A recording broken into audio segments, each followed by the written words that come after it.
आंखों के सामने जब नाबालिग की शादी हो रही थी तो उससे देखा नहीं गया। उसने पुलिस को फोन कर दिया, लेकिन उसे ये नहीं पता था कि उसका एक फोन कॉल उसे काफी महंगा पड़ेगा, इतना महंगा कि जान भी चली जाएगी। और हुआ वही जिसका डर था।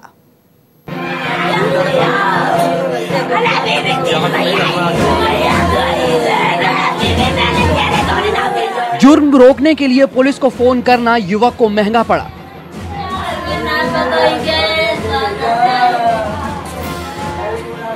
पुलिस को फोन किया तो मिली मौत की सजा।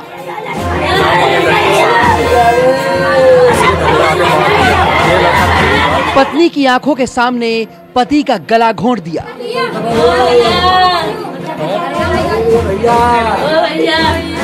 उत्तर प्रदेश के अलीगढ़ में मंगलवार को कस्बा अतरौली के बहादुरपुर गांव में गांव के ही कुछ लोगों ने 23 साल के युवक की पीट पीट कर हत्या कर दी।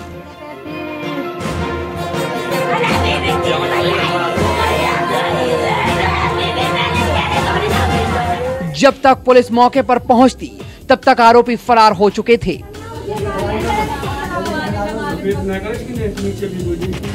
मृतक के परिजनों के मुताबिक गांव का रहने वाला दबंग सोमवीर अपनी नाबालिग बेटी की शादी करा रहा था। विकास ने इसकी सूचना पुलिस को दे दी, जिसके बाद पुलिस गांव में पहुंची।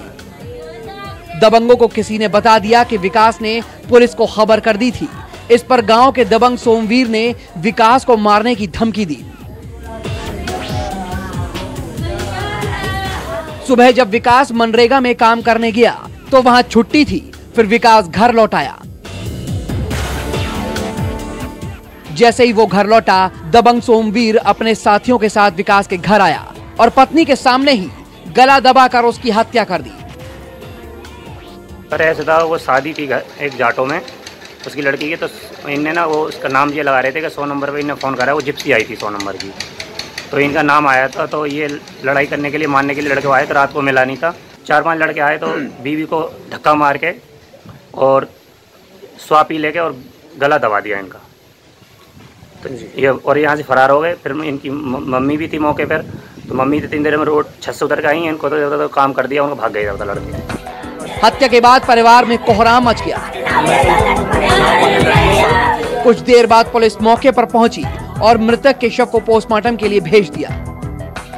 अतरौली में एक सूचना आई थी, वो मनरेगा में मजदूरी करता था। मनरेगा मजदूरी करके आए तो उससे घर पर कोई बात हुई होगी, उसमें इसकी डेथ हो गई है। तो फॉरेंसिक टीम ने वहाँ पर विजिट कर लिया है, उसके बकायदे फोटोग्राफी वगैरह हम लोगों ने करा लिया है। पूरे प्रकरण की सभी पहलुओं से जांच की जा रही है। जांच में जो तथ्य सामने इसमें आएंगे उसी हिसाब से कार्रवाई की जाएगी। फिलहाल पुलिस पोस्टमार्टम की रिपोर्ट आने का इंतजार कर रही है और आगे की कार्रवाई की बात कह रही है। लेकिन इस घटना से एक बात तो साफ हो गई है कि इलाके में लोग अब पुलिस को खबर देने से पहले 1000 बार सोचेंगे। मानस श्रीवास्तव, लखनऊ, न्यूज़ 24।